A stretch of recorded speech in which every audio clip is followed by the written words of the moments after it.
A'udzubillahi minasyaitonirrajim. Bismillahirrahmanirrahim. Alhamdulillahi rabbil alamin wassalatu wassalamu ala asyrafil anbiya'i wal mursalin wa ala alihi wa sahbihi ajma'in. Rabbi shrah li sadri wa yassir li amri wa hlul 'uqdatam min lisani yafqahu qawli. Rabbi zidna 'ilma warzuqna fahma, amma ba'd. Alhamdulillah, pertama dan selamanya marilah kita merafakkan setinggi kesyukuran kita kehadap Allah Subhanahu wa taala, kerana dengan limpah kurnia dan keizinannya Allah Subhanahu wa taala memberikan kepada kita ruang dan peluang untuk kita berada di dalam suasana majlis ilmu, baik yang hadir pada malam ini ataupun yang melihat secara live di FB Tadabbur Center. Jadi alhamdulillah Allah bagi kesempatan kepada kita pada malam ni, dan kesempatan kepada saya juga untuk datang berkongsi dengan tuan-tuan dan puan-puan sekalian. Saya ingat saya rasanya dah 2 bulan kot tak mari, 2 kali lah. Rasanya sekarang ni saya dalam proses baru melanjutkan pelajaran. Di masa tu agak pack sikit lah, sebab saya pun masih bekerja lagi, bekerja dan juga belajar. Jadi nak mencari waktu yang sesuai itu baik sikit lah. Tapi alhamdulillah pada malam ni Allah Subhanahu Wa Taala mengizinkan untuk berkongsi lah sedikit tentang satu perkara yang saya rasa amat penting untuk kita melihat dan untuk kita cakna, iaitu berkaitan dengan salawat. Yang semalam mungkin Ustaz Ihsan dah sebutkan tentang tasbih, yang mana tasbih ini dia merujukkan kepada kita memuji Allah Subhanahu Wa Taala. Jadi salawat ini adalah salah satu bentuk pujian kita kepada Nabi SAW. Walaupun hari ini mungkin dah masuk 3 Rabiul Akhir, biasa orang suka bincang bab selawat ni, bab berkaitan dengan cinta Nabi SAW ni dalam bulan Rabiul Awal ni. Tapi tak salah untuk kita bincangkan, kerana kecintaan kepada Nabi SAW ini dia tidak bermusim sepatutnya. Dan juga kecintaan kepada Nabi SAW ini, kenapa dia tidak bermusim? Kerana kita akan tengokkan juga kerana Allah Subhanahu Wa Taala menjadikan ia sebagai salah satu tanda ataupun aras keimanan seseorang tu. Jadi apabila seorang itu mencintai Nabi SAW, maka itu menandakan bahawa di dalam dirinya itu mempunyai iman. Cuma pada malam ini saya nak kongsikan kepada saudara-saudari sekalian tentang bagaimana kita nak memaknakan selawat. Yang mana kita tahu bahawa selawat ini biasa kita sebut dengan lafaz Allahumma salli ala sayyidina Muhammad wa ala alihi washabihi wa barak wa sallim, sebagai contoh, dengan lafaz-lafaz yang pelbagai. Allahumma salli ala sayyidina Muhammad, ini lafaz yang biasa kita sebut ni. Dan juga ada setiap kali berlaku ataupun datang bulan Rabiul Awal pun ada juga, baru-baru ni mungkin kita melihat di dalam sosial media tentang perbezaan pandangan tentang status hadis berkaitan dengan salawat dan sebagainya. Ini tak apa, itu kita serah kepada ahlinya. Cuma kita nak melihat bahawa salawat yang kita nak fahami pada malam ni, insya-Allah dengan izin Allah Subhanahu Wa Taala, bagaimana kita nak memaknakan perkara tersebut di dalam kehidupan kita. Yang mana kita akan bincangkan selawat ini berdasarkan daripada ayat-ayat Al-Quran. Jadi bismillahirrahmanirrahim, iaitu kita melihat kepada ayat yang teras apabila kita nak membincangkan tentang selawat ini. Tak lain dan tak bukan ayat yang biasa kalau bagi ayah-ayah dan ataupun bagi tuan-tuan yang mana kita setiap minggu hadir ke solat Jumaat, kita mesti akan mendengar ayat ni, dan biasa akan disebutkan oleh khatib. A'udzubillahi minasyaitonirrajim. Innallaha wa malaikatahu yusalluna 'alan nabi ya ayyuhallazina amanu sallu 'alaihi wa sallimu taslima. Surah Al-Ahzab ayat 56.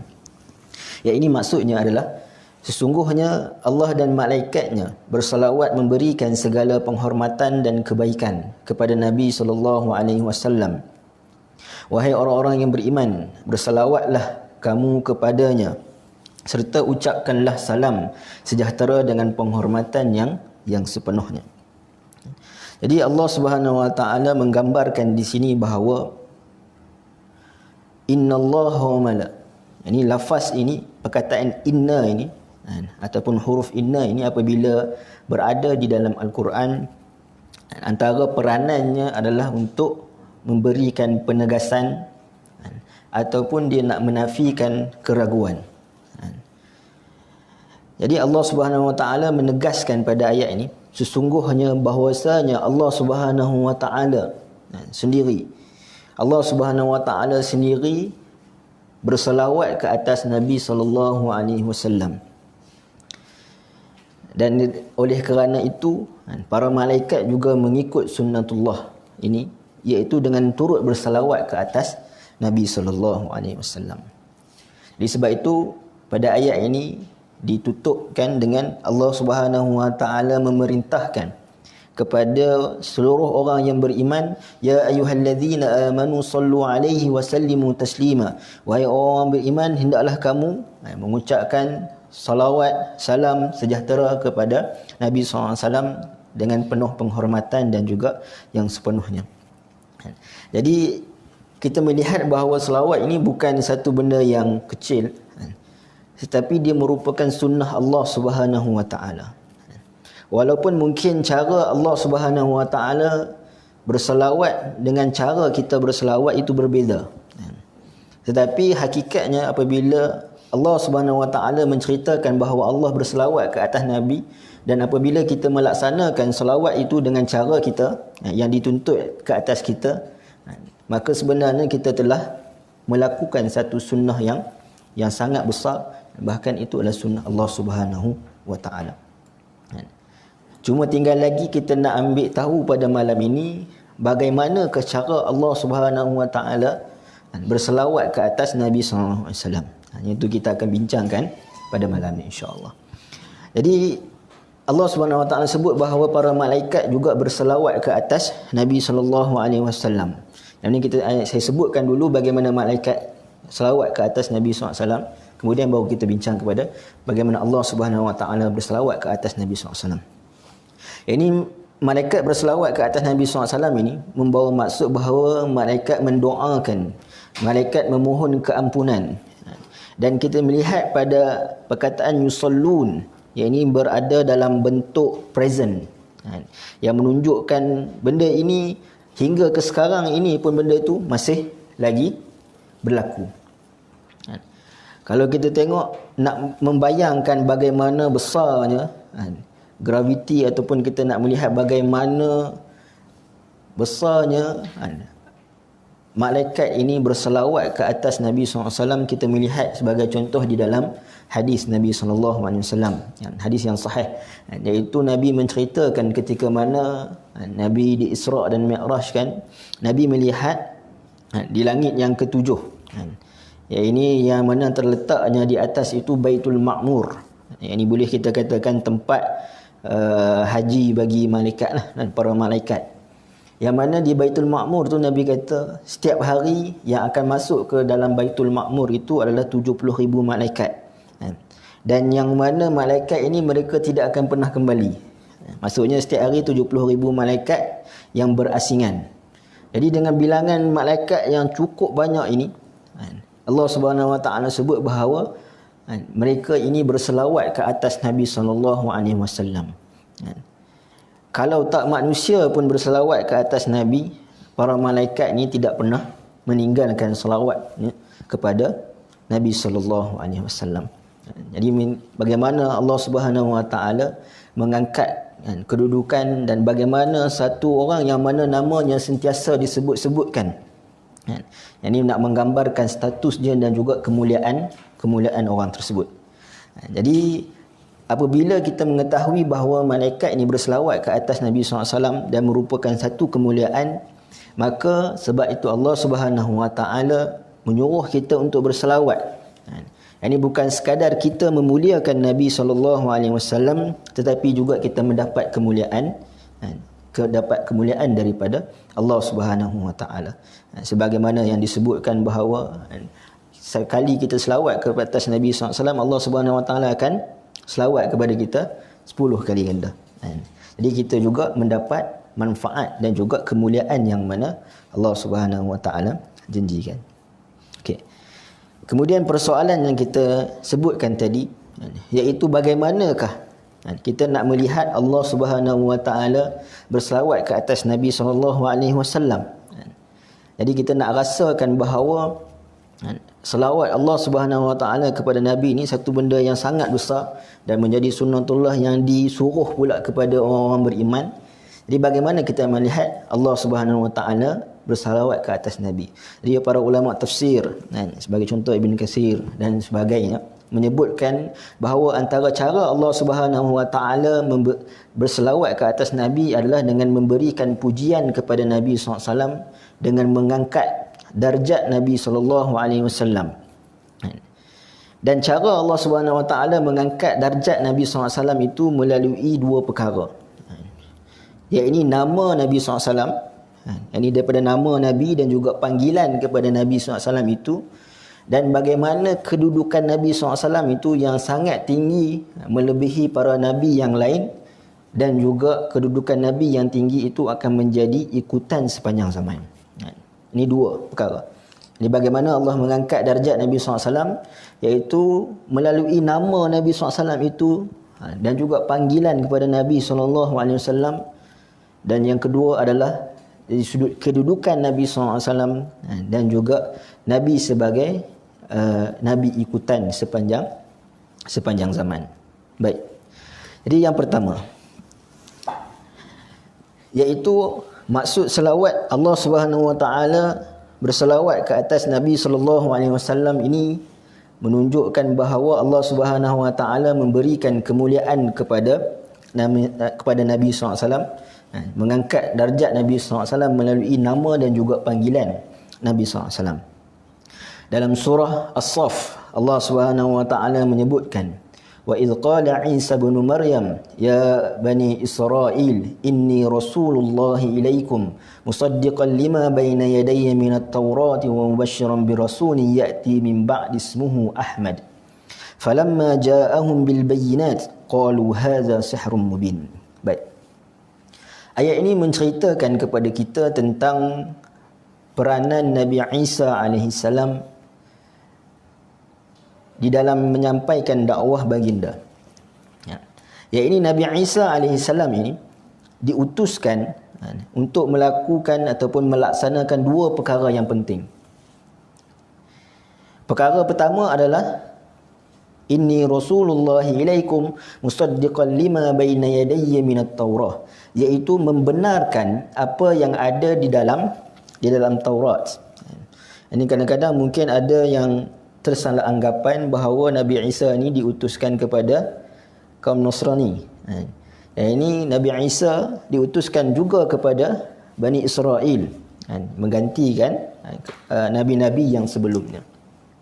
Iaitu Nabi Isa ini datang untuk apa? Untuk membenarkan Taurat yang pernah dibawa ataupun diberikan kepada Nabi Musa AS. Itu peranan yang pertama. Dan juga Nabi Isa AS ini peranannya adalah untuk memberitahu kepada manusia pada zamannya itu, wa mubasysyiran bi rasulin ya'ti min ba'di ismuhu Ahmad, dan memberikan kabar gembira bahawasanya akan datang orang yang kemudian ataupun nabi yang terakhir selepas daripada Nabi Isa, iaitulah yang diberi nama Ahmad. Satu benda yang mungkin kita lihat di sini adalah Nabi Isa AS ini antara nabi yang mana sangat dipuji oleh kaum Nasrani. Hingga kan mereka memuji-muji Nabi Isa ini hingga tahap mempertuhankan Nabi Isa. Ini lahirlah orang kata apa, pemikiran Trinity. Nabi Isa ini juga sebagai Tuhan dan sebagainya. Kenapa dia bermula dengan asas pujian? Ini menyucikan pujian-pujian yang terlampau. Hanya yang sepatutnya pujian itu hanya layak bagi Tuhan, iaitu hanya layak pada Allah Subhanahu Wa Taala. Dia juga dinisbahkan kepada Nabi Isa. Tapi yang menariknya dalam ayat surah As-Saff ni, Allah Subhanahu Wa Taala menceritakan bahawa Nabi Isa alaihissalam, walaupun Nabi Isa ni mempunyai ataupun menerima banyak pujian daripada kaum Nasrani, tetapi Nabi Isa itu sendiri di dalam Al-Quran Allah kata Nabi Isa memuji Nabi SAW. Jadi satu benda yang kita nampak dari sudut kedudukan Nabi SAW itu, tingginya kedudukan Nabi SAW, hingga kan Nabi yang mungkin banyak dipuji pun dia juga memuji Nabi SAW. Dan juga sepatutnya orang Kristian yang mana memuji Nabi SAW, Nabi Isa AS ni, sepatutnya mereka juga memuji apa yang Nabi Isa puji, kan? Kalau betul lah mereka kata bahawa mereka ni pengikut Nabi Isa AS, jadi Nabi Isa memuji Nabi SAW, jadi sepatutnya mereka juga memuji sebagaimana Nabi Isa puji. Jadi bagaimana disebutkan bahawa Nabi Isa ini memuji Nabi SAW dengan mendatangkan nama Nabi dalam bentuk perkataan Ahmad. Pernah tak kita terfikir kenapa di dalam Al-Quran pada ayat ini Allah Subhanahu Wa Taala mendatangkan nama Ahmad? Kenapa tidak disebutkan Muhammad? Nama Nabi SAW kan Muhammad, kan? Tapi kenapa disebutkan Ahmad? Ada siapa nak bagi pandangan? Itu dah sebut dah di situ. Tapi sebenarnya benda ini juga saya sebutkan dalam buku tu, buku Membumikan Tadabbur tu. Dalam artikel saya ada sebutkan benda ini, iaitu antara perkara yang membantu kepada tadabbur adalah apabila kita mengajukan soalan. Antara soalan yang boleh kita kaitkan di sini adalah macam saya sebutkan tadi, kenapa Allah Subhanahu Wa Taala mendatangkan nama Ahmad? Sedangkan nama Ahmad ini kita tak guna pun. Kita hanya menggunakan nama Muhammad. Barangkali mungkin adalah dalam orang kata apa, dalam nasyid ke qasidah ke disebutkan Nabi Ahmad, kan. Tapi dari sudut realitinya kita menggunakan, dan bahkan pada zaman Nabi SAW pun kita menggunakan dengan nama Muhammad. Jadi persoalan kat sini, apa beza antara Muhammad dan juga Ahmad? Ya, ini kalau kita sebutkan dengan perkataan Ahmad, ya ini kedua-duanya membawa maksud yang terpuji. Itu yang pertama. Kedua-duanya membawa maksud yang terpuji. Tetapi Ahmad ini, dia bukan sekadar nama, tapi dia menunjukkan karakter. Kerana baginda terpuji disebabkan banyak memuji Allah Subhanahu Wa Taala dan banyak menyebarkan pujian kepada manusia. Maksudnya Nabi Isa AS, kalau kita melihat dari sudut ayat ini dan juga realiti sejarahnya, Nabi Isa didatangkan sebelum daripada Nabi Muhammad sallallahu alaihi wasallam, betul? Jadi orang yang datang sebelum daripada orang yang akan datang selepasnya, dia tak boleh memuji seseorang itu dengan sifatnya, tetapi mungkin dia boleh sebut dengan karakter yang akan terjadi pada orang tersebut. Saya bagi contoh. Ya, ini kalaulah contoh kita menghadiri dalam satu majlis perkahwinan sebagai contoh. Ya, ini kita pergi kepada pengantin yang telah pun melaksanakan perkahwinan ni. Kita kata kepadanya, oh soleh anak kamu. Dan orang kata pelik. Sebab apa kata soleh anak dia? Padahal kawan tu baru kahwin. Jadi maksudnya kita tak boleh memuji seseorang itu dengan satu sifat sedangkan orang tu tak wujud lagi. Betul? Betul tak? Dia faham tak? Okey, kalau kita contoh kita pergi jumpa pengantin yang sama, kita katakan mudah-mudahan dengan perkahwinan ini lahir anak yang soleh. Jadi kita menunjukkan kepada, kita mendoakan bahawa karakter anak itu mudah-mudahan jadi anak yang soleh. Dia faham tak? Jadi apabila seorang yang yang masih tidak wujud di atas dunia ni, kita tak boleh menyatakan sifat dia sebab kita tak kenal dia pun lagi. Tapi kalau kita nak menyebutkan karakter yang mungkin ada pada diri dia, dia juga menjadi sebagai salah satu doa. Yang ini doa ke atas karakter yang bakal ada. Jadi Nabi Isa AS pada ayat ni kenapa saya sebut bahawa ia merupakan satu pujian yang Nabi Isa sebutkan ke atas Nabi Muhammad, kerana Nabi Isa ini datangkan dengan bentuk doa kepada Nabi SAW, iaitu dengan karakternya. Ini karakter orang yang mana dia akan sebarkan pujian. Macam kita jumpa pengantin, kita katakan bahawa moga-moga anak kamu jadi anak yang soleh. Jadi lahir zuriat yang soleh. Ini kita menyebutkan karakter orang yang akan datang. Jadi sebab itu di sini digunakan dengan nama Ahmad. Kerana apa? Dari sudut masanya, yang Nabi Isa ini datang terlebih dahulu sebelum daripada Nabi Muhammad sallallahu alaihi wasallam.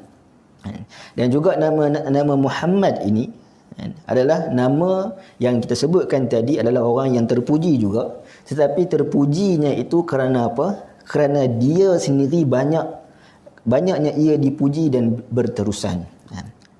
Jadi maksudnya Ahmad tadi seorang yang terpuji kerana apa? Kerana dia sendiri banyak memuji orang lain. Ini menunjukkan karakter dia.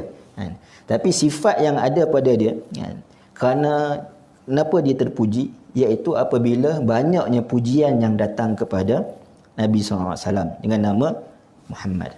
Boleh Dia faham Antara bentuk pujian yang berterusan kepada Nabi SAW Muhammad ini adalah dengan nama itu sendiri. Kerana nama Muhammad ini berbeza dengan Mahmud, yang juga pujian.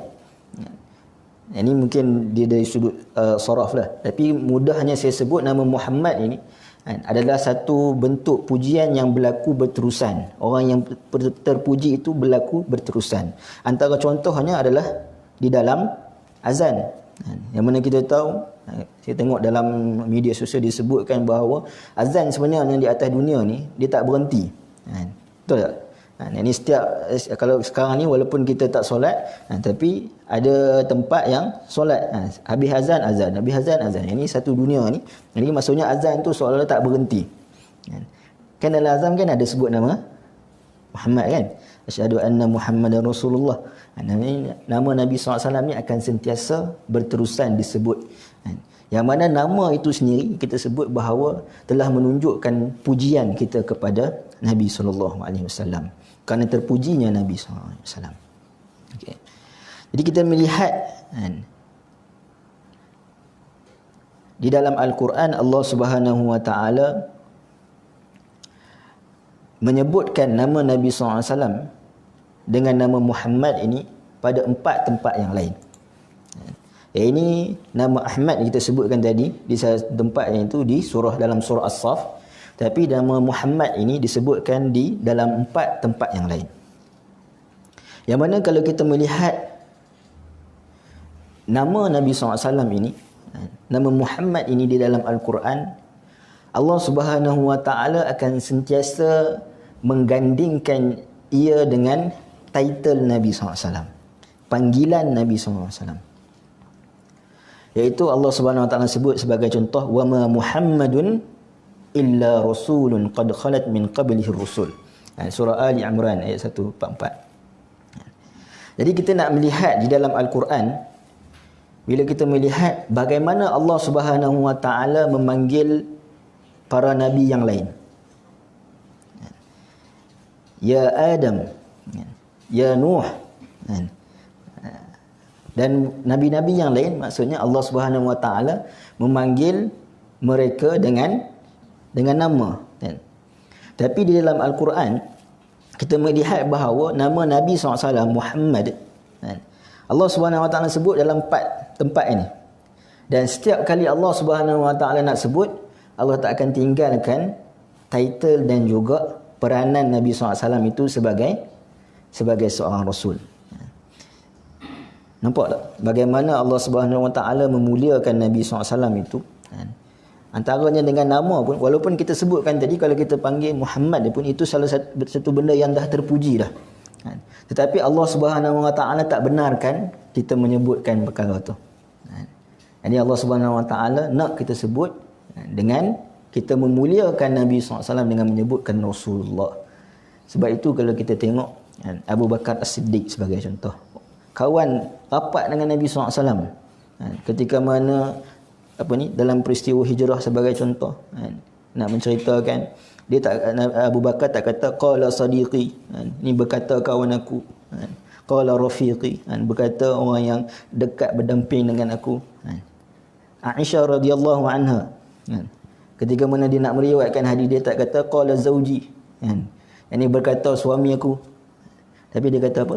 Semua mereka mengatakan qala Rasulullah sallallahu alaihi wasallam.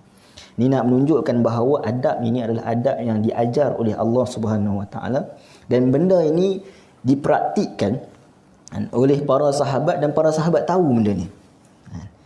Ini setiap daripada para sahabat, hatta kepada kawan rapat, hatta kepada isteri Nabi, dan semua orang yang berada dengan Nabi pada permulaannya ini, permulaan Islam itu, mereka mengetahui benda ni, bahawa Nabi SAW walaupun dengan namanya itu telah menunjukkan satu kepujian yang tinggi yang berterusan, tetapi Allah Subhanahu Wa Taala tak benarkan kita hanya menyebutkan nama Muhammad, kecuali kalau kita mengatakan sallallahu alaihi wasallam ataupun kita sebutkan Rasulullah sallallahu alaihi wasallam.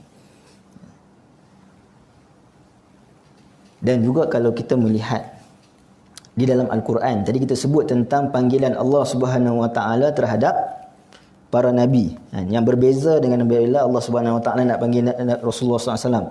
Dalam Al-Quran Allah panggil apa?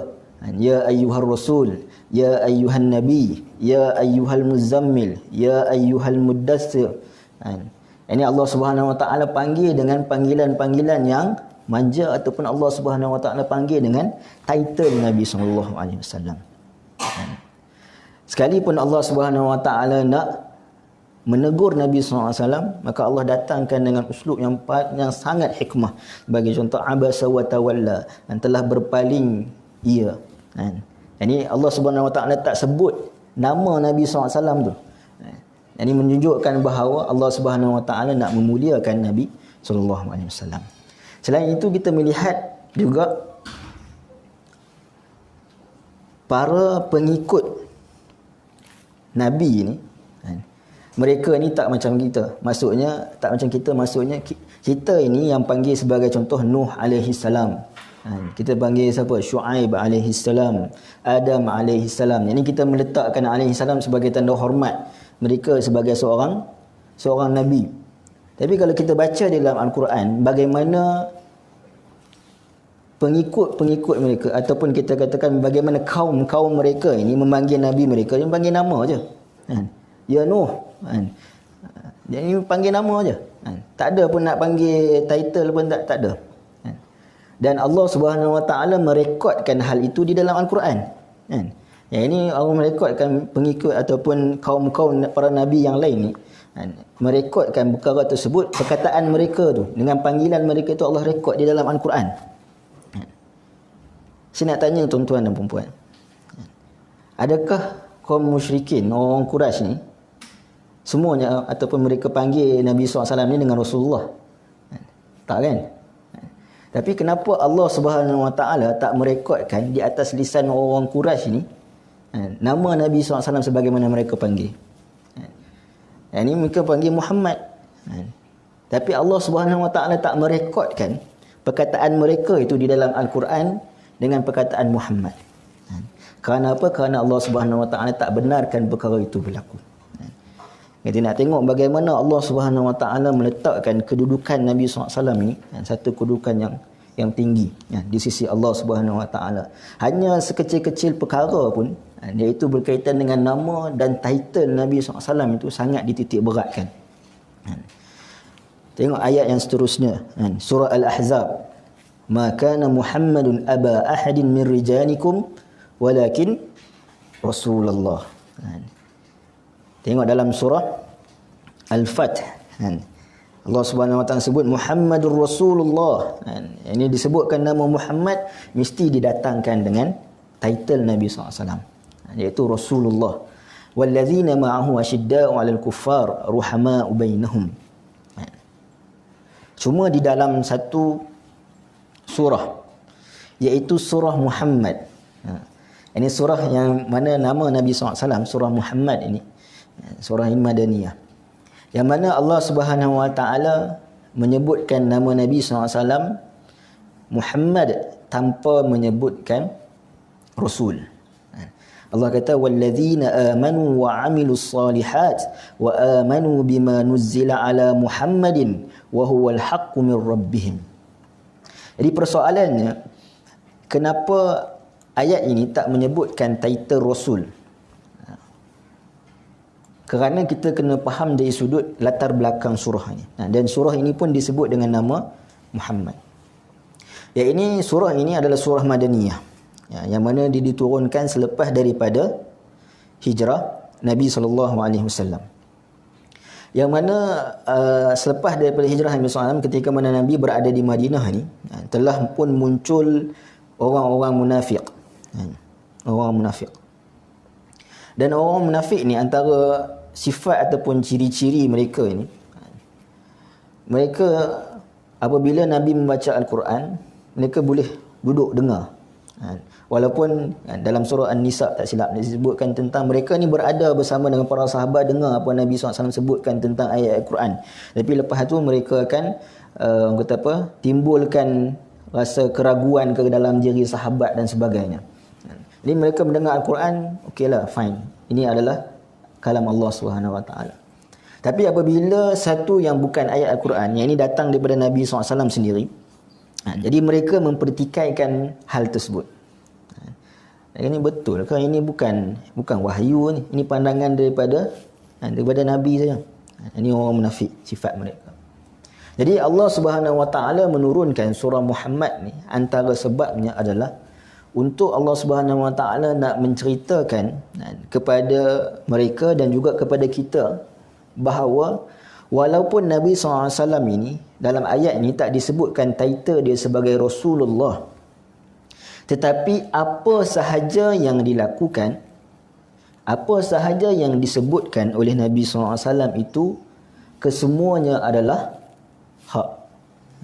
Semua adalah perkara yang hak. Jadi nak sebutkan kepada kita, walaupun Allah Subhanahu Wa Taala tak mendatangkan title Rasulnya di sini, Rasulullah, tetapi Allah Subhanahu Wa Taala nak menggambarkan bahawa Nabi SAW ini, apa yang disebut, apa yang dilakukan, semua adalah hak. Yang nak juga menunjukkan kepada kita, kita tak boleh melihat Nabi SAW ini dari sudut Nabi menyampaikan ayat-ayat Al-Quran semata-mata. Kita nak kena ambil Nabi ini dari segenap aspek. Sebagai seorang suami, sebagai seorang pemimpin, sebagai seorang kawan, sahabat dan sebagainya. Kita nak kena lihat daripada segenap aspek Nabi SAW. Maka Allah Subhanahu Wa Taala mendatangkan ayat ini, iaitu berkaitan dengan Allah nak menyatakan, nak meneguhkan bahawa Nabi SAW ini merupakan seorang yang hak. Walaupun dia tak ada title Rasul pun, kalaulah dia tak ada title Rasul pun, tapi apa yang disebutkan, apa yang diucapkan, apa yang dilakukan, itu adalah satu benda yang hak. Walaupun Nabi tak membacakan ayat Al-Quran, kerana hadis pun satu benda yang hak. Jadi kita nak melihat bagaimana Allah Subhanahu Wa Taala mengangkat kedudukan Nabi SAW ini. Yang pertama kita sebut, kemuliaan itu diletakkan pada nama Nabi SAW, dan juga bagaimana Allah Subhanahu Wa Taala nak kita ni panggil nama Nabi SAW. Dan macam kita sebutkan tadi, kalau kita sebutkan dengan nama Muhammad itu pun dah baik dah, kan? Yang terpuji, yang sentiasa dipuji, kan? Tetapi Allah nak kita faham bahawa kamu kena lihat Muhammad ini dia sebagai seorang Rasul dulu, kan? Barulah Muhammad. Sebab itu kita lihat para sahabat memahami benda ni, dan mereka memanggil nama Nabi SAW dengan Rasulullah SAW. Jadi kemudian kita melihat bagaimana reaksi Al-Quran apabila ada daripada kalangan umat Nabi SAW ini, yang mana mereka ni hanya memanggil dengan nama Nabi SAW. Dalam surah Al-Hujurat ayat yang kedua, surah Al-Hujurat ayat yang kedua. Surah Al-Hujurat ni adalah surah Madaniyah. Yang ini diturunkan selepas daripada hijrah Nabi SAW. Jadi ayat dalam surah Al-Hujurat ini banyak menceritakan tentang akhlak. Surah Al-Hujurat banyak menceritakan tentang akhlak. Jadi kita tahu dalam fasa Madinah ini, fasa Madaniyah ini, orang yang masuk Islam itu telah bercampur. Maksud bercampur di sini, kalau kita melihat fasa Mekah ini, orang yang asas, yang mempunyai ataupun yang duduk di bawah tarbiyah Nabi SAW ini, yang sangat kukuh. Tetapi bila datangnya fasa Madaniyah, selepas daripada hijrah Nabi SAW, jadi ramai orang mula masuk Islam daripada kalangan masyarakat Arab sekitarnya. Jadi menyebabkan tingkatan iman ya, orang yang masuk Islam itu berbeza-beza. Ada pula daripada kalangan kaum-kaum Arab ni, ketua-ketua kabilah Arab ni, mereka ini sebagai ketua kabilah ketika sampai kepada mereka dakwah, jadi mereka mendakwah ahli kabilah mereka. Jadi maksudnya bila dia ketua, dia masuk Islam, ini ahli dia, contoh kata kaum dia ada 300-400 orang. Dia semua ahli kabilah dia semua masuk Islam. Jadi ramai ketua-ketua kabilah ini tadi, orang yang mana ada jawatan tinggi dalam kaum mereka ini tadi, mereka rasakan bahawa mereka telah melakukan satu, orang kata apa, kalau orang panggil, orang putih kata do a favor, melakukan satu benda yang baik lah, ini yang mana kebaikan tu layak diberikan seolah-olah penghormatan kepada mereka. Sebab apa? Aku dah bawa ni mad'u 300 orang masuk dalam Islam. Kalau kita pun kita respect lah, kita nak buat seorang dua orang pun kita tak mampu, ni kan pula masuk 300 orang sekali. Jadi mereka ini, ketua-ketua kaum ini tadi, mereka datang untuk berjumpa dengan Nabi SAW. Allah Subhanahu Wa Taala komen dalam ayat yang lain dalam surah Al-Hujurat, Allah kata yamunnuna 'alaika an aslamu. Jadi mereka ini merasakan bahawa mereka ini telah berbudi kepada Nabi SAW. Sebab apa? Mereka mendatangkan mad'u ataupun orang-orang yang lain untuk masuk ke dalam Islam. Tapi apa kata Allah? Qul la tamunnu alayya islamakum balillahu yamun alaikum an hadakum lil iman in kuntum sadiqin.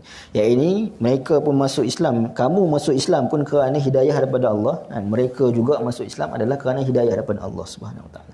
Jadi mereka ni apabila mereka rasa seolah-olah Nabi terhutang budi kepada mereka, jadi dia datang dengan perasaan apabila nak berjumpa dengan Nabi ni, rasa kamu nak kena, orang kata apa, nak kena muliakan aku lah. Sebab apa? Sebab aku ni seolah-olah berbudi kepada kamu. Kita pun kalau orang berbudi dengan kita, kita pun memuliakannya, kita malu Allah dan sebagainya. Jadi mereka ni datang bertemu dengan Nabi SAW pada satu ketika. Disebutkan bahawa waktu ni waktu tengah hari, yang mana Nabi SAW berada di dalam hujurat Nabi. Sebab tu disebut sebagai surah Al-Hujurat. Yang ni hujurat ni maksudnya bilik-bilik. Bilik-bilik yang mana diselangi dengan kain ataupun ditutup dengan kain je. Itu dipanggil hujurat. Yang mana mereka ni datang ke hujurat Nabi SAW. Mereka memanggil Nabi SAW dengan nama. Ya Muhammad, ukhruj. Wahai Muhammad, keluarlah kepada kami. Ini waktu Nabi bersama dengan keluarga Nabi SAW. Jadi Nabi tak keluar.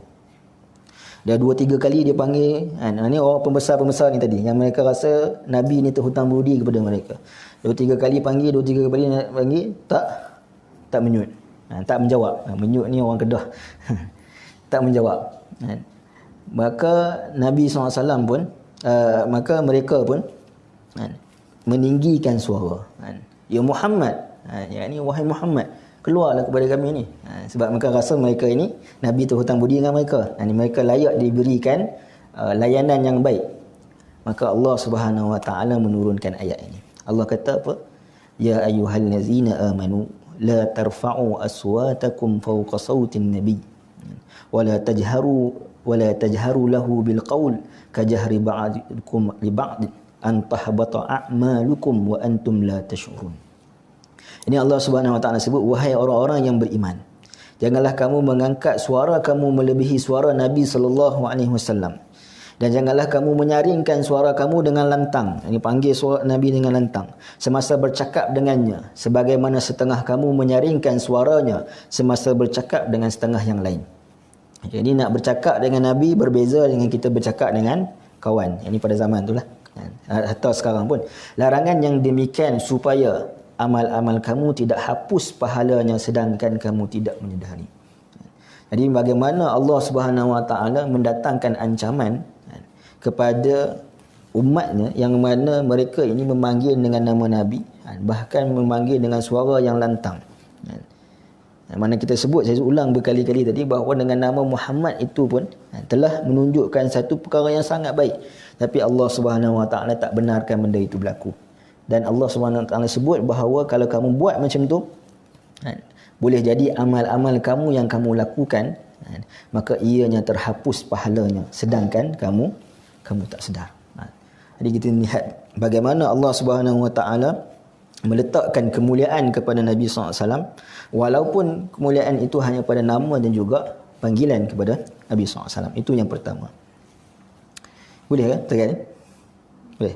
InsyaAllah. Baik. Yang kedua, saya sebutkan tadi, Allah Subhanahu Wa Taala mengangkat darjat Nabi SAW, antaranya dengan nama, panggilan dan juga kedudukan, status Nabi SAW sebagai Nabi yang mana yang paling dekat dengan Allah Subhanahu Wa Taala. Jadi kita bukan nak membanding-bandingkan para anbiya ini, tidak. La nufarriqu baina ahadin. Tetapi dalam hadis disebutkan bahawa kedudukan mereka ini ada berbezanya. Ada nabi, ada rasul, ada ulul azmi, dan juga ada Nabi Ibrahim sebagai contoh, Khalilullah, dan juga ada Nabi SAW. Jadi kalau kita nak memahami sejarah ataupun nak memahami tentang Nabi SAW, kita juga perlu memahami tentang kisah Nabi Ibrahim AS. Kenapa? Kerana Nabi Ibrahim ini, Nabi SAW adalah nasal daripada keturunan Nabi Ibrahim melalui silsilah Nabi Ismail, kan? Dan kita sebutkan tadi bahawa Nabi Ibrahim ni merupakan seorang Nabi yang disebutkan sebagai Khalilullah. Ini orang yang sangat, Nabi yang sangat dekat dengan Allah Subhanahu Wa Taala, Khalil. Allah Subhanahu Wa Taala sebut di dalam Al-Quran, dalam surah Al-Baqarah, Allah kata, wa idz ibtala Ibrahim rabbuhu bikalimatin fa'atammahun. Ini Allah Subhanahu Wa Taala menyebutkan tentang Nabi Ibrahim, yang mana Nabi Ibrahim ni diuji dengan ujian yang sangat berat, yang sangat hebat, dan setiap perkara yang Nabi Ibrahim itu diuji, maka Nabi Ibrahim akan sempurnakannya. Tidak ada nabi yang terdahulu daripada waktu kecilnya tu dah kena berdakwah di depan ayahnya sendiri ataupun bapa saudaranya. Nabi Ibrahim nak dibakar, dah dibakar pun, dah dibakar tapi tak terbakarlah. Jadi dengan berbagai-bagai perkara yang dihadapi, ujian yang dihadapi oleh Nabi Ibrahim AS itu, akhir sekali Allah Subhanahu Wa Taala mengurniakan kepada Nabi Ibrahim. Allah kata, qala inni ja'iluka lin-nasi imama. Ya, ini kami nak menjadikan kamu wahai Nabi Ibrahim sebagai seorang imam, pemimpin. Jadi ini sebenarnya konsep dari sudut kepimpinan, yang mana mungkin kita biasa menyebutkan bacaan doa yang kita mungkin ulang dalam solat, Rabbana hab lana min azwajina wa zurriyyatina qurrata a'yun waj'alna lil muttaqina imama. Yang ini kita mengharapkan keluarga diri kita dan keluarga kita menjadi imam para orang yang bertakwa. Tapi nak menjadi imam ni, antaranya caranya kita melihat kepada apa yang berlaku kepada Nabi Ibrahim AS, iaitu perlu menempuhi cabaran, perlu menempuhi ujian. Orang yang mana tak biasa menempuhi cabaran, ketika dia menjadi pemimpin, maka dia tidak akan memahami apakah masalah orang yang dipimpin. Betul tak? Orang yang tak pernah rasa susah, tak pernah rasa kepayahan, bila dia naik jadi pemimpin, itu dia tak dapat menjiwai apakah rasa payah dan susah orang yang berada di bawah pimpinan dia. Berbeza dengan orang yang mana dia biasa dia susah, yang mana dia sendiri menjiwai, dia sendiri menghadapi cabaran tersebut. Ketika mana naik jadi pemimpin, maka dia boleh menjiwai perasaan dan juga perkara tersebut. Jadi nak sebutkan di sini bahawa ketika mana Allah Subhanahu Wa Taala memberikan penghormatan kepada Nabi Ibrahim alaihissalam untuk menjadi seorang imam. Nabi Ibrahim ini, hebatnya Nabi Ibrahim ni, dia tak, orang kata apa, baginda ni tak bangga dengan title bahawa aku ni nak jadi imam, tak.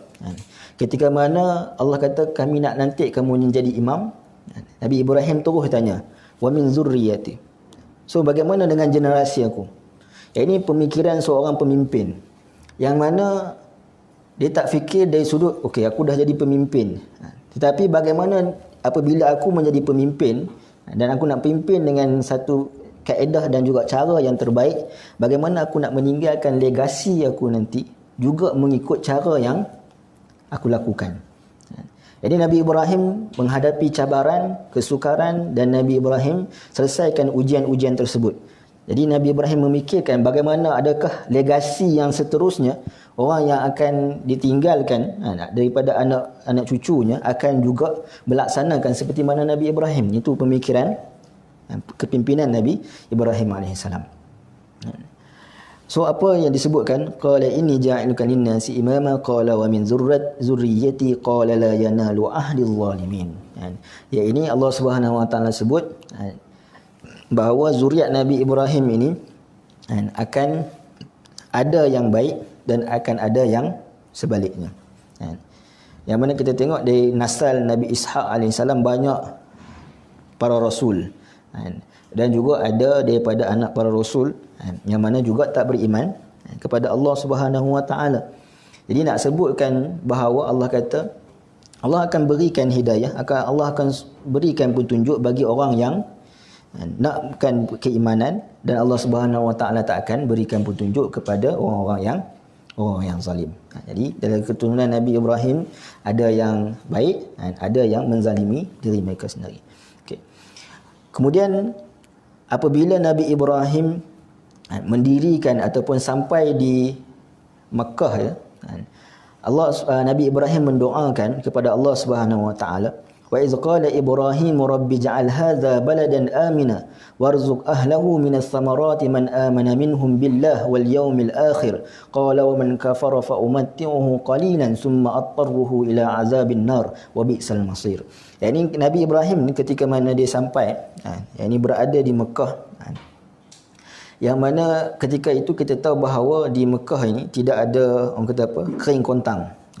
Maka doa Nabi Ibrahim doa apa? Rabbi ja'al hadza baladan aminan warzuq ahlahu minas thamarat. Dua perkara yang penting yang diperlukan oleh manusia ketika mana dia berada di satu tempat. Yang pertama keamanan. Yang kedua adalah makanan. Yang ini kalau kita ada makanan hari ini, makanan alhamdulillah cukup dan sebagainya, tapi tak ada keamanan, jenayah banyak berlaku, kita kadang-kadang nak keluar malam pun rasa takut kan. Sebab apa? Sebab tidak ada keamanan.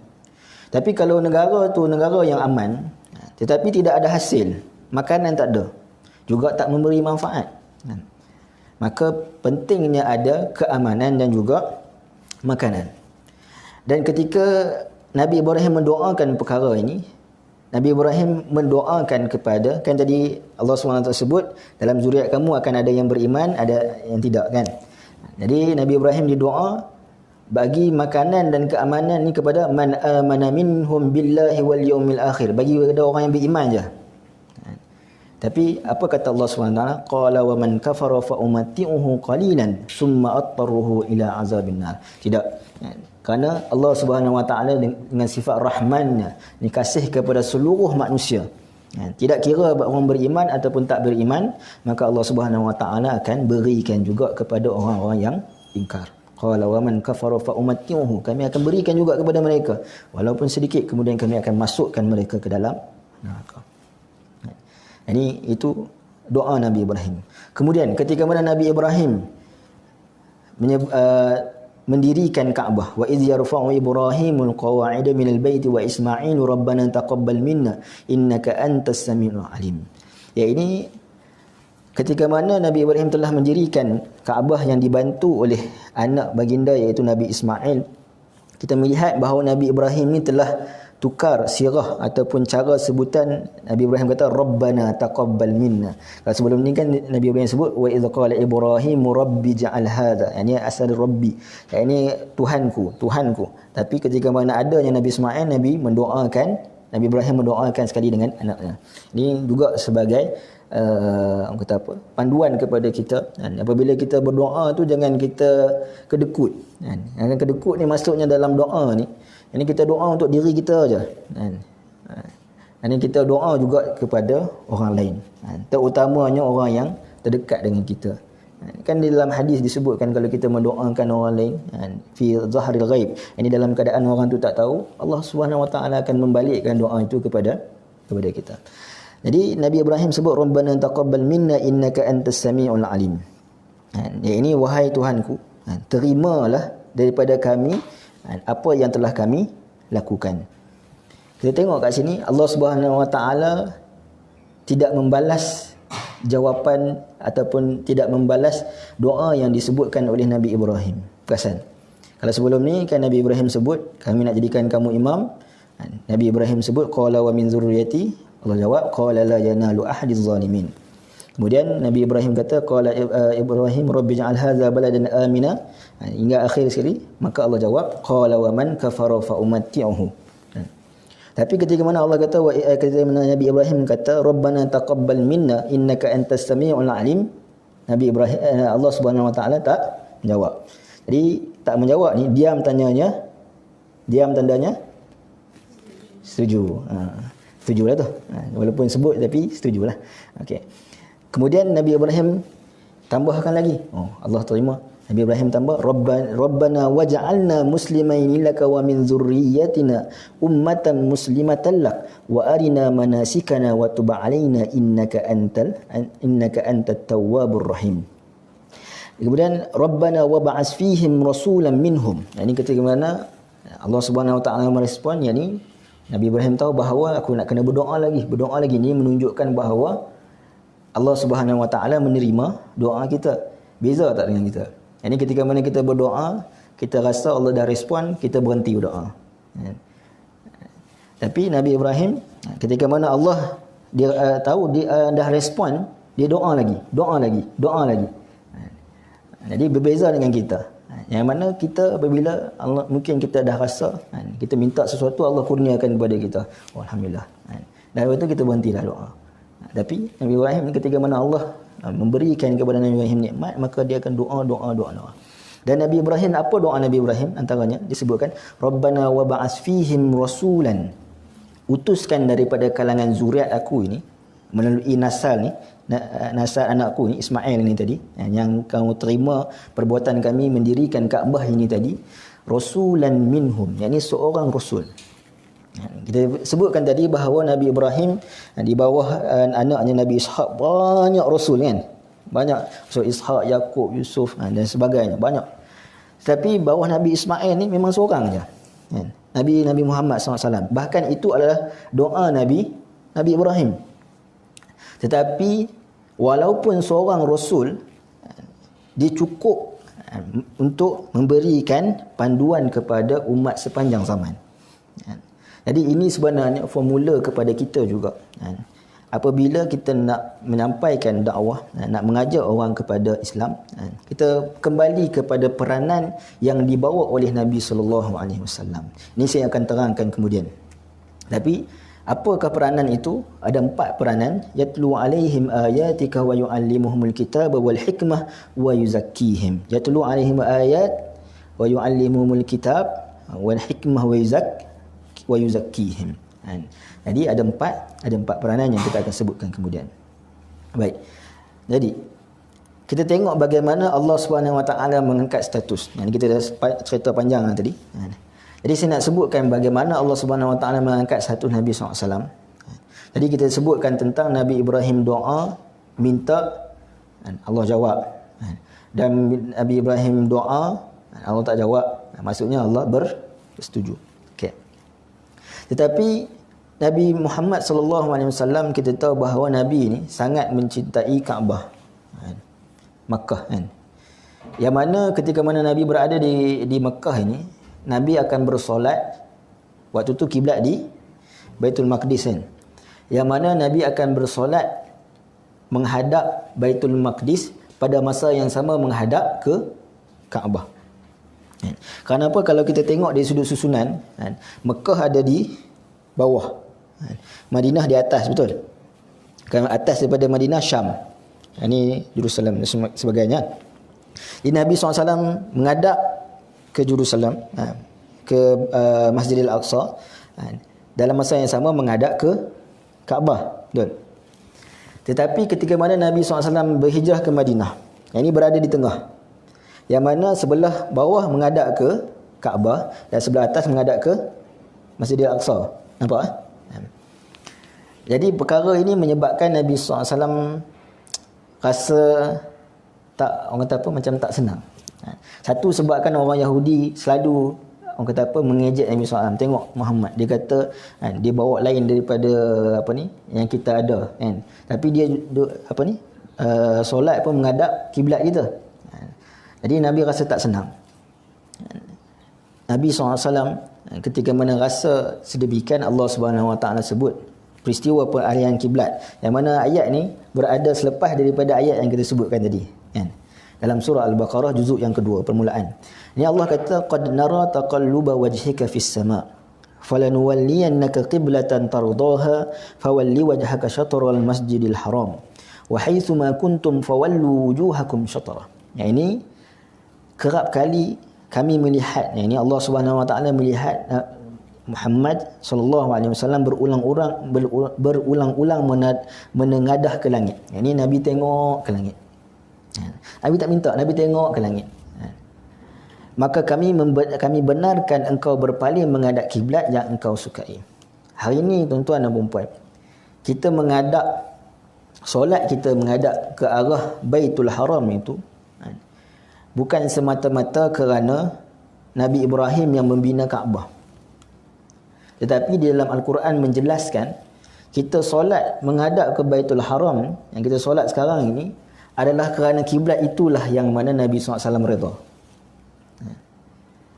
Disebutkan dalam Al-Quran. Dan kita melihat bahawa Nabi SAW dalam perkara ni, Nabi tak minta kepada Allah SWT. Nabi tengok je ke langit.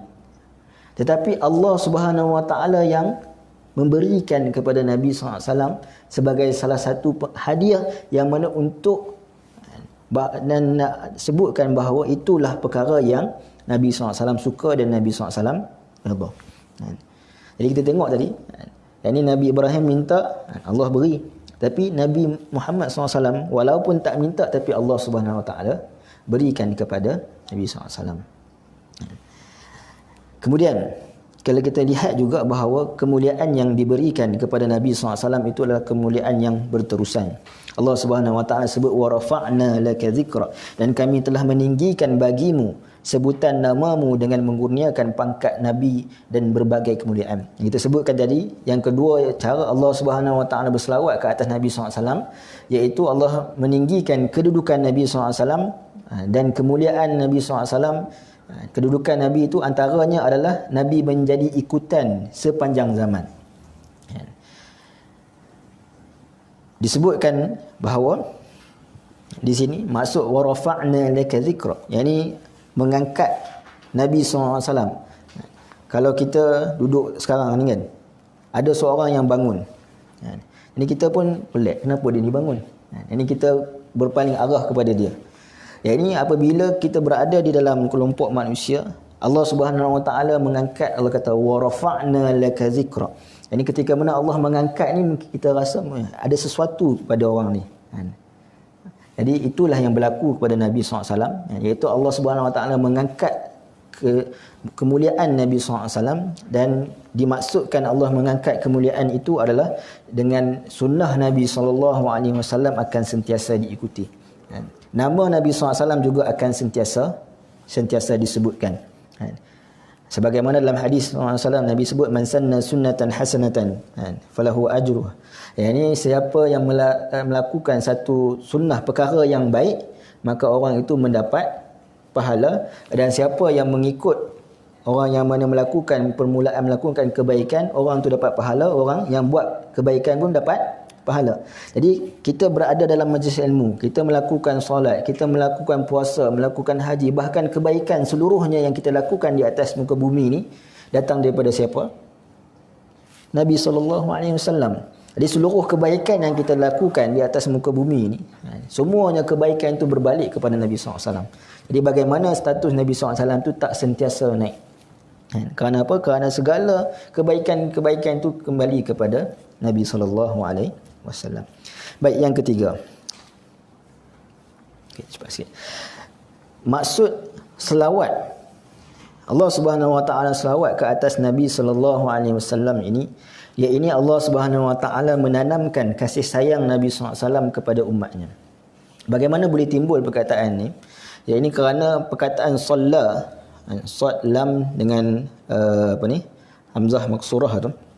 Salla ni dalam bahasanya dia boleh jadi maksudnya salla asa bin nar, iaitu adaraha 'alaiha li yulayyinaha. Yakni kita letakkan satu besi di atas api untuk kita melembutkan besi itu. Itu perbuatan tu disebut sebagai salla. Jadi maksud di sini Allah Subhanahu Wa Taala nak melembutkan hati Nabi sallallahu alaihi wasallam hingga Nabi sallallahu alaihi wasallam ni rasa kasih kepada umatnya. Kita melihat kepada ayat ini Allah Subhanahu Wa Taala sebut di dalam surah Ali Imran ayat 159. Fabima rahmatin minallahi lintalahum walau kunta faddan ghalidhal qalbi lam faddu min hawlik fa'fu anhum wastaghfir lahum wasyawirhum fil amr fa idza azamta fatawakkal 'ala Allah innallaha yuhibbul mutawakkilin. Jadi ayat ini menerangkan kepada kita tentang komentar apa yang berlaku di dalam peperangan Uhud. Secara ringkasnya kita tahu bahawa peperangan Uhud ni ada satu tragedi yang berlaku kepada umat Islam. Ini Nabi SAW telah memerintahkan 50 orang daripada pemanah berada di atas bukit. Bukit pemanah tu kan. Yang mana diketuai oleh Abdullah bin Jubair. Ya. Yang mana selepas daripada fasa yang pertama, iaitu ketika mana umat Islam telah nampak kemenangan itu, 40 daripada pemanah-pemanah ini tadi mereka turun ke medan peperangan untuk sama-sama meraihkan kegembiraan.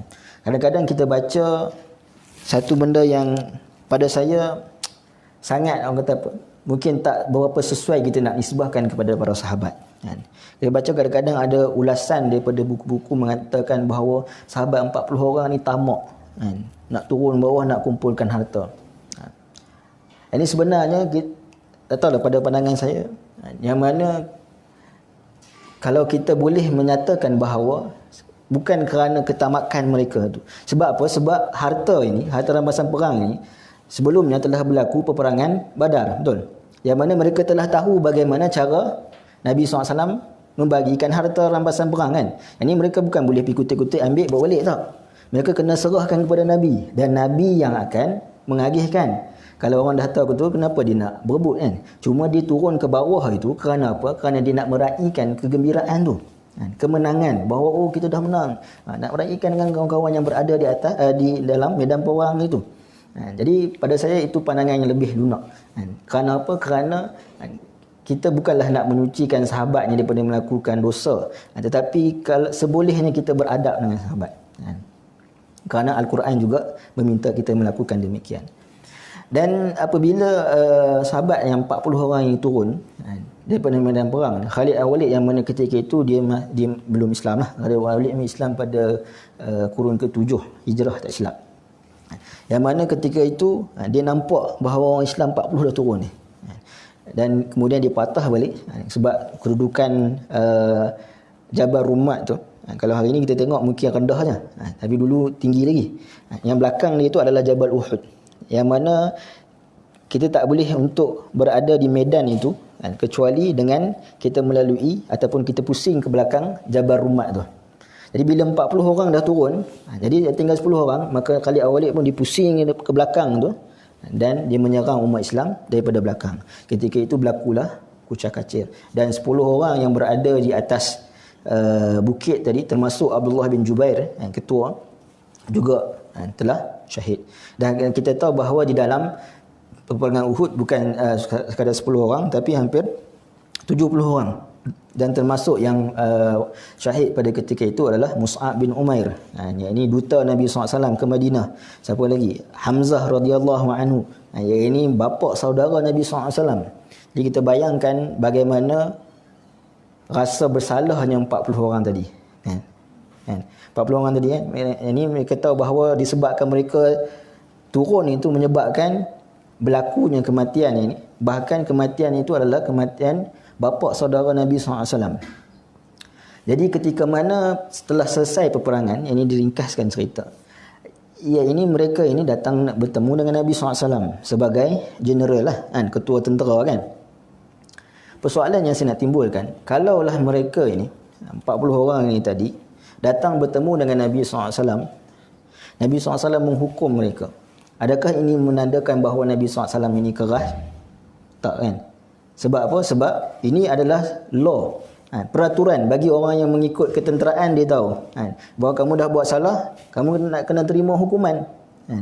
Ini bukan menandakan bahawa Nabi ini bengis, tak. Bahkan para sahabat ini, Nabi SAW mengetahui bahawa mereka pun kalau mereka nak beralasan, ini sebenarnya kami, orang kata apa, silap faham. Ini mereka boleh beralasan. Jadi Allah Subhanahu Wa Taala menurunkan ayat ini, memberikan komentar terhadap perbuatan Nabi SAW. Apa Allah kata? Fabima rahmatin minallahi lintalahum. Ini dengan kasih sayang rahmat Allah Subhanahu Wa Taala, Allah Subhanahu Wa Taala mengetahui bahawa Nabi SAW lintalahum. Nabi SAW telah pun inginkan berlembut dengan mereka. Yang ini masuk kat sini, lintal ini dalam fi'al madhi, maksudnya past tense, telah pun. Yang ini menunjukkan bahawa situasi ini bukan Allah perintah kepada Nabi untuk memaafkan mereka, untuk berlembut dengan mereka.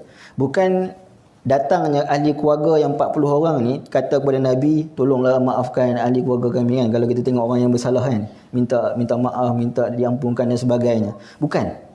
Tapi Nabi sebagai ketua hakim ketika itu, yang mana seorang ketua hakim ni, ketika mana orang melakukan kesalahan, dia perlu untuk perlu untuk memberikan hukuman. Ini contoh orang yang mencuri kan. Walaupun mungkin dia diampunkan oleh Allah Subhanahu Wa Taala sebab dia bertaubat, tapi di atas dunia dia masih lagi perlu kena hukuman. Jadi mereka ini, walaupun Allah Subhanahu Wa Taala sebut dalam ayat-ayat yang sebelumnya, kata Allah fa'fu anhum, Allah telah mengampunkan mereka, tapi masih lagi perlu diberikan hukuman kan. Tapi Allah Subhanahu Wa Taala sebut bahawa Nabi SAW telah pun fabima rahmatin minallahi lintalahum. Nabi, Allah Subhanahu Wa Taala dengan rahmat Allah, Allah Subhanahu Wa Taala tahu bahawa Nabi SAW sendiri telah pun ingin berlembut dengan mereka. Tengok bagaimana sikap Nabi SAW ini, kecintaan yang Allah Subhanahu Wa Taala tanamkan dalam diri Nabi SAW kepada umatnya. Dan Allah kata satu statement yang sangat menarik kat sini, iaitu Allah kata walau kunta faddan ghalidan qalbi lam faddu min hawlik. Kalaulah kamu bersikap keras dengan mereka ini, nescaya mereka ini akan lari daripada kamu. Jadi sebenarnya statement ini nak menunjukkan kepada kita sebab para sahabat ini dekat dengan Nabi SAW bukan kerana Nabi ini semata-mata seorang rasul. Bukan kerana Nabi ini adalah yang membacakan ayat Al-Quran, seorang yang baik, seorang yang amanah. Kita kalau kita nak bersahabat dengan seorang itu, kita pilih yang baik, orang yang amanah. Kalau mungkin kawan kita tu orang yang famous, mungkin kita pun nak dekat dengan dia, ada title dan sebagainya. Tapi Allah cerita bahawa para sahabat ni dekat dengan Nabi SAW bukan kerana semua tu. Satu perkara kerana iaitu Nabi SAW ni bersifat lembut dan juga kasihnya Nabi SAW kepada umatnya. Jadi kita tengok bahawa dakwah ni sebenarnya menuntutkan kepada kita untuk memberikan kasih sayang kepada manusia, bukan menuntutkan kekerasan. Okey, baik. Kemudian apa yang disebutkan oleh Nabi SAW, Allah Subhanahu Wa Taala sebut fa'fu anhum wastaghfir lahum wasyawirhum fil amr. Yang mana ketika itu Nabi SAW rasa adakah boleh untuk Nabi memaafkan mereka. Mereka dah melakukan kesalahan. Tapi Nabi nak melakukan keputusan melalui wahyu daripada Allah Subhanahu Wa Taala. Dia Nabi menunggu. Ini adakah Nabi boleh mengampunkan mereka, memaafkan mereka? Maka Allah kata fa'fu anhum. Silakan maafkanlah mereka. Allah kata kepada Nabi, maafkanlah mereka. Ini kenapa? Kerana Nabi ingin memaafkan mereka, Allah kata maafkan mereka. Tetapi kalau kita melihat kepada ayat ini, tak cukup sekadar Nabi SAW memaafkan mereka.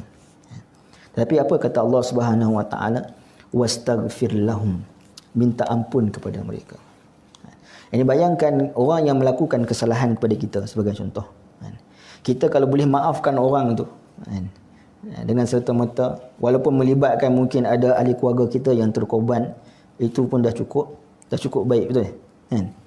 Tapi Nabi SAW tidak sekadar memaafkan mereka, tetapi Allah kata Nabi SAW minta ampun kepada mereka. Ini maksudnya ketika mana Nabi SAW berada berseorangan, mungkin dalam qiyamul lail, Nabi SAW minta kepada Allah Subhanahu Wa Taala untuk Allah ampunkan kesalahan mereka. Beratkan bila ada orang buat salah kepada kita, kita bukan sekadar memaafkan, kita mana kita solat, kita minta ampun kepada Allah Subhanahu Wa Taala atas perbuatan kesalahan mereka tu kepada kita. Tengok bagaimana sikap Nabi SAW dan kasih sayang yang Nabi SAW tunjukkan. Dan tak cukup sekadar itu. Ini satu benda yang cukup, kata apa, nak menggambarkan kemuliaan dan ketinggian Nabi SAW pribadi, akhlak Nabi SAW, dan bagaimana ketinggian kasih sayang Nabi SAW kepada umatnya. Allah Subhanahu Wa Taala sebut wasyawiruhum fil amr, dan pergi kepada mereka. Wasyawiruhum, yakni perbuatan untuk suruh untuk pergi kepada mereka, untuk bermusyawarah dengan mereka. Bukan bermaksud ketika mana para sahabat yang 40 orang ni datang, bila dia duduk dalam perbincangan dengan Nabi kan, Nabi tanya siapa, mungkin tanya siapa yang nak beri pandangan, mereka angkat tangan, Nabi terima tak? Yani Allah SWT sebut wasyawiruhum, pergi kepada mereka dan minta pandangan kepada mereka. Sedangkan kita tahu bahawa Nabi SAW ni menerima pandangan ataupun menerima wahyu daripada Allah Subhanahu Wa Taala. Kalaulah Nabi SAW tak minta pandangan daripada manusia pun, itu pun dah cukup, kerana datangnya wahyu daripada Allah Subhanahu Wa Taala. Tapi Allah Subhanahu Wa Taala sebut dengan rahmat kasih sayang Allah, dan juga kerana lembutnya jiwa Nabi SAW ni, kasihnya kepada umatnya itu, bukan sekadar Nabi memaafkan mereka, bukan sekadar Nabi meminta ampun kepada mereka, tapi Nabi pergi kepada mereka untuk berbincang dan bermusyawarah. Sebab apa? Sebab untuk menghilangkan rasa, mungkin Nabi ini masih lagi tak maafkan aku. Ini kita kalau dengan kawan kita yang mungkin buat salah dengan kita, sebelum dia buat salah dengan kita, kita baik dengan dia. Ini selepas daripada dia buat salah dengan kita, mungkin kita maafkan dia, mungkin kita minta ampun kepada Allah tentang kesalahan dia, itu dah cukup baik dah tu. Tapi kita nak dekat balik dengan dia tu susah, betul tak? Sebab apa? Kamu dah buat sesuatu yang menyakitkan hati aku, atau kamu pergi jauh lah, aku dah maafkan kau, pergi jauh. Tetapi Nabi SAW tak macam tu. Wasyawiruhum fil amr, pergi pada mereka, minta pandangan pada mereka ni, supaya apa? Mereka rasa dekat dengan kamu, supaya mereka tahu bahawa di dalam jiwa kamu, dalam jiwa Nabi SAW ni, tak ada pun sedikit garis luka yang tertinggal. Jadi nak menggambarkan betapa tingginya akhlak Nabi SAW dan juga kasihnya Nabi SAW kepada umatnya. Kemudian kita melihat, panjang lagi ni, ada separuh lagi slide, mungkin kita kena sambung lain kali lah kot, ada 7 minit lagi. Jadi kalau kita nak lihat dari sudut satu benda, ya, ini Nabi SAW telah pun menyebutkan dan telah pun menggambarkan kecintaan Nabi SAW kepada kita. Ya, ini ketika mana kita mengatakan kita mencintai seseorang, bagaimana perasaan kita kalau kita tahu orang tu terlebih dahulu mencintai kita? Apa rasa kita? Kita nak mencintai seseorang, tetapi kita tahu bahawa orang tu telah pun nak mencintai kita. Maksudnya kita tak bertepuk sebelah tangan lah. Apa perasaan kita? Seronok kan? Bagaimana ketika mana Nabi SAW telah pun menunjukkan kecintaan baginda kepada kita, dan tinggal lagi kita nak membalas cinta Nabi SAW. Dan dalam hadis disebutkan bahawa Nabi berada dengan para sahabat. Nabi SAW sebut bahawa Nabi merindui ikhwannya ataupun ashabnya, yang ini merindui saudara-saudaranya. Jadi para sahabat bertanyakan kepada Nabi SAW, adakah kami ni bukan saudara-saudara kamu? Nabi SAW sebut, bal antum ashabi, kamu ni adalah sahabat-sahabatku.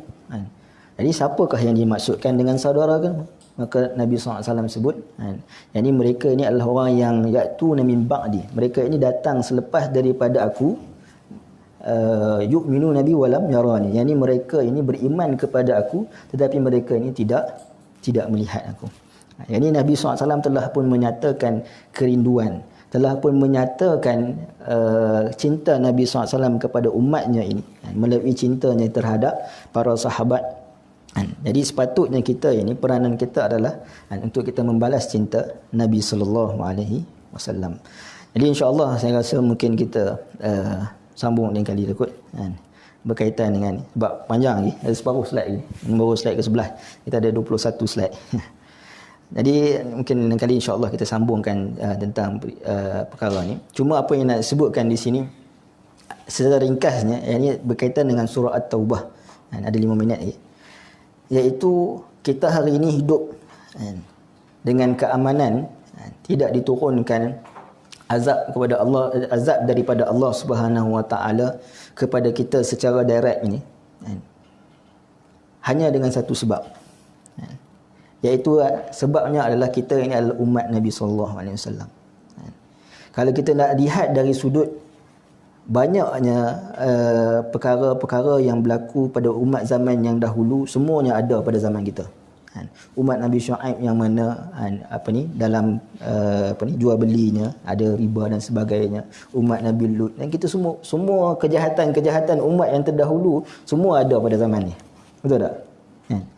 Tetapi kita melihat bahawa Allah Subhanahu wa taala tak mengazab kita ni secara direct seperti mana yang berlaku pada umat terdahulu. Mungkin Allah datangkan peringatan-peringatan tu ada, tetapi datangkan azab secara direct, menghancurkan terus, tak ada. Sebabnya tak lain dan tak bukan hanya kerana sebab kita ini umat Nabi sallallahu alaihi wasallam. Kerana apa? Kerana benda ini, perkara ini telah pun berlaku pada zaman Nabi SAW sendiri.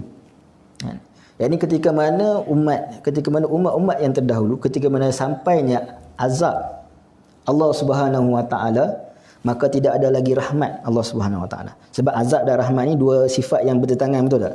Jadi tak boleh ada bila nak azab adanya rahmat, kan? Jadi surah At-Taubah ni antara sebabnya kenapa tidak bermula dengan bismillah, selain daripada dia menceritakan tentang peperangan, tapi nak sebutkan juga tentang ketika mana azab Allah Subhanahu wa taala datang, maka tidak ada lagi rahmat Allah Subhanahu wa taala. Sebab tu tak mula dengan bismillah. Sedangkan kita tengok pada zaman Nabi Nuh AS, ketika mana anak Nabi Nuh, kita tengok Nabi Nuh dah siap buat kapal semua dan sebagainya, kan? Nabi Nuh panggil, mai naik dengan aku. Apa kata anak Nabi Nuh? Sa'awi ila jabalin ya'simuni minal ma'. Aku akan pergi ke bukit, naik ke gunung supaya aku terselamat daripada air, terselamat daripada banjir ni. Kalau aku naik bahtera ni pun mungkin bahtera ni tak kukuh, kan? Jabal ataupun gunung ni lebih kukuh. So kalau aku naik gunung ni lebih baik daripada aku naik kapal. Dan kita tengok selepas daripada itu, Nabi Nuh menyebutkan, hari ini tidak ada lagi yang boleh menyelamatkan kamu, kan? Kecuali kamu beriman kepada Allah, marilah naik. Tapi tetap juga anak dia tak mau naik. Yang akhir sekali ketika mana Allah dah tenggelamkan itu, ketika mana air dah nak habis tu, ada Allah berhenti. Tak berhenti, kan? Ini teruskan azab Allah SWT. Begitu juga Firaun, kan? Ketika mana dia dah bila mana air itu dah bercantum, kan, selepas daripada pembelahan itu, kan? Apa dia kata? Aku beriman dengan Tuhan Bani Israel, kan? Dia nak menyatakan keimanan dia. Ada Allah Subhanahu wa taala stop? Tak stop, kan? Terus Allah Subhanahu wa taala tenggelamkan Firaun. Dan ketika mana orang musyrikin, yang mana mereka juga datangnya azab Allah Subhanahu wa taala. Bagaimana azab Allah Subhanahu wa taala datang kepada orang musyrikin ini? Iaitu dengan apabila permulaan berlakunya pembukaan kota Mekah. Jadi tuan-tuan, kalau nak lanjut cerita tentang surah Taubah ni, boleh baca mukadimah, kan, di dalam tafsir Fizilal. Baca sangat panjang. Tak tahulah, saya mungkin tak baca tak cepat, kan? Maksudnya dalam masa 2 jam tak habis lagi baca mukadimah. Bila nak masuk tafsir ayat ni? Nak tengok, nak cari tafsir ayat ni tak masuk lagi. Jadi Allah Subhanahu wa taala dalam ayat ni, Allah Subhanahu wa taala menyebutkan bahawa bagaimana ketika mana Allah Subhanahu wa taala nak mengazab orang musyrikin ini. Sebab orang musyrikin ini dia ada pelbagai kategori. Ada yang memang harbi, yang memang memusuhi Nabi. Ada orang yang mana mereka ada perjanjian dengan Nabi SAW. Dan ada orang yang tak ada perjanjian apa-apa. Dan mereka tak memusuhi Nabi SAW. Jadi ketika mana dah dapat kuasa kedudukan yang baik ini, surah At-Taubah ni adalah surah yang antara surah yang terakhir juga turun kepada Nabi SAW. Yang ini disebutkan bahawa diturunkan sekitar tahun 9 Hijrah. Ini selepas daripada permukaan 8 Hijrah. Jadi ketika mana nak dihukum orang musyrikin ini, yang mana kita tengok tadi ketika mana sampai hukuman azab Allah Subhanahu Wa Taala kepada umat-umat yang lain, semua Allah Subhanahu Wa Taala telah laksanakan tanpa ada berhenti kan. Tapi ketika mana mereka yang mana masih lagi tak beriman kepada Allah dan juga Nabi SAW selepas daripada pembukaan kota Mekah ni, yang sepatutnya mereka ini diazab melalui pedang-pedang para sahabat. Ini para sahabat berperang memerangi mereka. Tapi apa Allah Subhanahu Wa Taala sebut fasihu fil ardi arba'ati ashhurin. Ya ini ketika mana dah ada mereka ni nak orang kata apa? Nak dibunuh ataupun nak menerima hukuman iaitu diperangi, Allah kata stop. Fasihu fil ardi arba'ati ashhur. Ini bagi masa mereka 4 bulan, so mereka fikir, iaitu kalau mereka nak beriman, kalau mereka nak lari, nak pergi jauh, maka pergi. Kalau tak, maka selepas itu Nabi SAW akan memerangi mereka. Jadi sebab apa berlakunya perkara ini? Kerana Allah datangkan pada akhir surah At-Taubah, Allah kata, laqad ja'akum rasulun min anfusikum azizun 'alaihi ma 'anittum harisun 'alaikum bil mu'minina raufur rahim. Walaupun surah At-Taubah ini tidak bermula dengan rahmat Allah Subhanahu Wa Taala kerana Allah nak menceritakan tentang azab Allah Subhanahu Wa Taala, tapi Allah mengakhiri dengan rahmat dan juga kasih sayang Nabi SAW terhadap umat. Yang ini orang musyrikin menyangka bahawa mereka ketika mana Nabi SAW berada bersama dengan mereka, Nabi ini bawa bala, Nabi ini bawa bencana. Sedangkan mereka tak sedar bahawasanya Nabi SAW itulah satu-satunya sebab kenapa Allah Subhanahu Wa Taala tak mengazab mereka.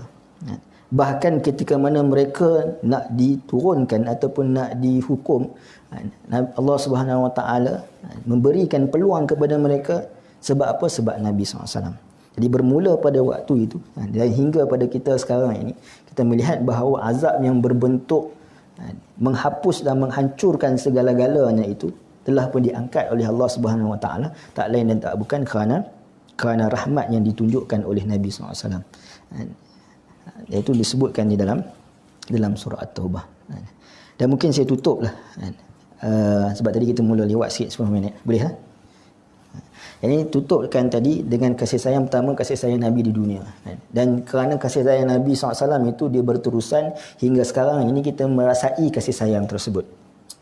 Iaitu kemudiannya kita melihat kasih sayang Nabi SAW ini tidak hanya terhenti di atas dunia ini. Iaitu ketika mana hari manusia yang disebutkan dalam surah An-Naba ini, yauma yaqumur ruhu wal malaikatu saffa la yatakallamuna illa man azina lahu ar-rahman wa qala sawaba. Ini pada masa Jibril dan para malaikat yang lain berdiri bersaf-saf menunggu perintah Tuhan. Tidak ada yang berani berkata-kata melainkan yang telah diizinkan baginya oleh Tuhan yang Maha Pemurah serta ia berkata benar. Ya, ini ketika mana hari itu disebutkan dalam hadis yang panjang. Yang ini boleh balik cek nanti dalam hadis Bukhari tentang hadis syafaat. Yang mana Nabi SAW menyebutkan daripada Anas bin Malik menyebutkan bahawa umat manusia ni pada ketika mana hari akhirat esok, mereka akan berkumpul untuk mencari para nabi ni, untuk meminta kepada para nabi ni untuk doa Allah Subhanahu Wa Taala berikan syafaat kepada mereka untuk keluar daripada neraka ataupun tak dimasukkan ke dalam neraka. Jadi pertamanya manusia ni akan pergi kepada Nabi Adam, disebut secara ringkaslah. Hadis tu panjang. Umat manusia ni akan pergi kepada Nabi Adam. Dan apabila pergi kepada Nabi Adam, sebab Nabi Adam ni sebagai bapa para anbiya, Yang ini bapa pada para manusia. Yang ini maka umat manusia ni minta kepada Nabi Adam untuk doa pada Allah supaya berikan manusia ini syafaat. Maka Nabi Adam kata, aku bukanlah diciptakan untuk itu. Maksudnya aku tak layak. Kamu pergi jumpa Ibrahim. Nabi Ibrahim itu adalah Khalilullah, dekat dengan Allah. Ini mungkin dia boleh minta dengan Allah. Pergi jumpa Nabi Ibrahim. Nabi Ibrahim pun mengatakan perkara yang sama. Aku ni bukan sesiapa, aku tak layak. Kamu pergi jumpa dengan Nabi Musa. Kerana apa? Dia kalimullah. Dia dah biasa bercakap, berhubung dengan Allah Subhanahu Wa Taala. Mungkin dia boleh bercakap dengan Allah.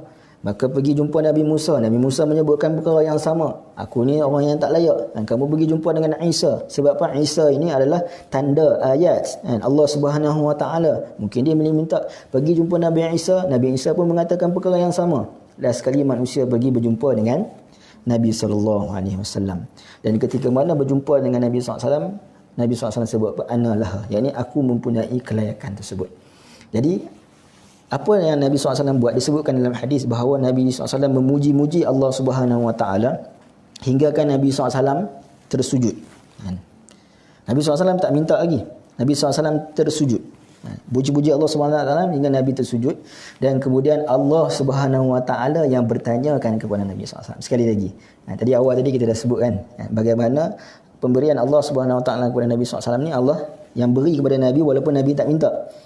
Ini Allah Subhanahu Wa Taala berikan kepada Nabi SAW. Yang ini Allah kata dalam hadis menyebutkan bahawa angkatlah kepada kamu, tanyalah, mintalah apa yang kamu nak dan aku akan berikan kepada kamu. Kita tengok Nabi SAW ketika mana diberikan peluang ni. Kalau kita diberikan peluang ni, apa yang kita nak buat? Ini di hari akhirat esok, yang mana Allah berikan kepada kita, mintalah apa yang kamu nak minta. Bagilah aku masuk syurga, bagilah, semua kita minta tentang diri kita kan. Tapi Nabi SAW ketika mana Allah berikan peluang itu, apa kata Nabi SAW? Ummati, ummati, ummati. Yang ini umat aku, umat aku, umat aku. Yang ini ketika mana manusia pergi kepada para anbiya ini tadi, bukan kita merendahkan para anbiya. Yang ini maksudnya kita pergi kepada para anbiya ini tadi. Semua para nabi ini pun memang disebutkan bahawa pada hari akhirat itu semua buat hal masing-masing. Kamu pergilah pada ni, kamu pergilah pada ni. Tetapi ketika mana manusia ini datang kepada Nabi SAW, Nabi SAW ini amat menyayangi umatnya ini hingga kan di hari akhirat esok, maka apa yang menjadi kepentingan bagi Nabi SAW adalah umatnya. Dan disebutkan dalam hadis tersebut tentang golongan-golongan, ada 4 golongan. Saya ceritakan panjang lah. Tapi ada 4 golongan, boleh tengok hadis riwayat Bukhari tentang hadis syafaat. Yang mana 4 golongan ini adalah golongan yang mana Allah Subhanahu Wa Taala berikan syafaat kerana apa? Kerana diminta oleh Nabi sallallahu alaihi wasallam. Jadi saya rasa mungkin cukup sekadar itu. Dan pada malam ini kita melihat bahawa bagaimana Allah Subhanahu Wa Taala berselawat ke atas Nabi dengan memberikan kemuliaan kepada Nabi dari sudut nama dan juga status kedudukan Nabi SAW. Dan Allah Subhanahu Wa Taala menanamkan kasih sayang Nabi SAW kepada umatnya. Dan sebenarnya antara yang keempat adalah, iaitu Allah Subhanahu Wa Taala menanamkan rasa kasih sayang umatnya pula kepada Nabi SAW. Bahkan perkara ini disebutkan bahawa ini merupakan satu bukti keimanan. Kerana apa? Allah kata fala wa rabbika la yu'minu hatta yuhakkimuka fi ma shajara bainahum. Allah kata tidak akan beriman seorang itu, ataupun tidak dinamakan seorang itu beriman ataupun sempurna imannya hinggakan dia menyerahkan segala total dirinya itu kepada Rasulullah SAW, apa yang Rasulullah SAW hukumkan, apa yang Rasulullah SAW telah berikan pendapat baginda. Kalau kita rasa benda itu benda yang berat, ataupun kita berat nak menerima, maka kata Allah Subhanahu Wa Taala la yu'minun, orang ini tidak beriman. Jadi sebenarnya saya nak ceritakan tentang memaknakan salawat ini bukan sekadar kita berselawat, tetapi kita memaknakan salawat ini dengan 4 perkara, 4 tanggungjawab Nabi SAW yang kita sebutkan di awal tadi. Tak ada nak cerita, tak ada nak sebutkan. Iaitu 4 perkara itu adalah 4 perkara yang menjadi asas kepada penurunan Al-Quran, dan juga perkara yang menjadi asas kepada perubahan yang berlaku di dalam diri sahabat. Dan akhir sekali kita melihat Okey. Kita melihat bahawa adakah begitu mana Allah Subhanahu Wa Taala bersalawat ke atas Nabi, adakah kita pun layak mendapat salawat tu? Maka Allah Subhanahu Wa Taala sebut, tengok pada muka surat yang sebelah sana, Allah kata ulaika alaihim salawatun min rabbihim wa rahmah wa ulaika humul muhtadun. Ini mereka, itulah mereka yang mendapat salawat daripada Allah Subhanahu Wa Taala dan rahmat Allah Subhanahu Wa Taala. Siapa mereka itu? Antaranya kalau kita tengok sebelah sini, Allah kata kama arsalna fikum rasulan minkum yatlu alaikum ayatina wa yuzakkikum wa yuallimukumul kitaba wal hikmah wa yuallimukum ma lam takunu ta'lamun. Jadi saya nak sebutkan di sini sebenarnya, iaitu selawat ini bukan sekadar kita berucap dengan kata-kata, kita sebut dengan selawat, tetapi kita mengambil peranan dan juga tanggungjawab para anbiya yang 4 tadi. Yang 4 ini tadi, supaya apa? Supaya ini adalah sebabnya antara Allah Subhanahu Wa Taala berselawat ke atas Nabi, dan kita juga boleh mendapat selawat itu apabila kita melaksanakan 4 perkara ini tadi. Jadi sebab itu kita nak memaknakan selawat, sebab tajuknya memaknakan selawat, itu dengan bukan sekadar kita menyebutkan selawat, tetapi dengan kita mengambil peranan yang dibawa oleh para anbiya. Ini 4 perkara ini tadi yang kita amalkan dalam kehidupan kita, maka insya-Allah kita juga mendapat salawat daripada Allah Subhanahu Wa Taala. Dia mungkin sekadar itu perkongsian pada malam ni. Maaflah tak sebab nak habiskan. Ini mungkin pada waktu-waktu lain kita akan sambung insya-Allah. Cuma satu pengumuman. Jadi minggu depan saya sekarang ni ada program bersama dengan Ustaz Syahri minggu depan 7 hari bulan. Pagi dengan Ustaz Syahri. Sebenarnya program ini initiate daripada kami pelajar master di UKM, dan kita bawakan Ustaz Syahri sebagai tetamu lah, penampilan sebagai tetamu. Jadi kalau siapa yang berminat boleh untuk hubungi nombor yang tertera ini, untuk sama-sama kita nak kupaskan 5 surah. Surah Al-Mulk, surah Waqiah, surah Kahfi, Sajadah dan juga Yasin. Ini kita akan kupaskan bukan panjang lebar lah. Maksudnya kita akan tengok kepada mauduk raisi. Yang ni apa tema besar dalam setiap surah ini. Kita boleh katakan macam pengenalan terhadap surah ni lah. Dalam 5 tu dalam masa 1 hari. Kita ada sedikit bayaran. Ini untuk makanan dan juga sijil. Bagi orang dewasa RM30 dan juga bagi pelajar RM20. Jadi kalau siapa berminat boleh kontak dengan hubungi dengan nombor ni lah. Jadi mungkin sekadar itu, saya mohon maaf atas segala kekurangan. Terima kasih kepada tuan-tuan perempuan yang hadir pada malam ini dan juga yang menonton secara live. Jadi wabillahi taufiq wal hidayah. Wassalamualaikum warahmatullahi wabarakatuh.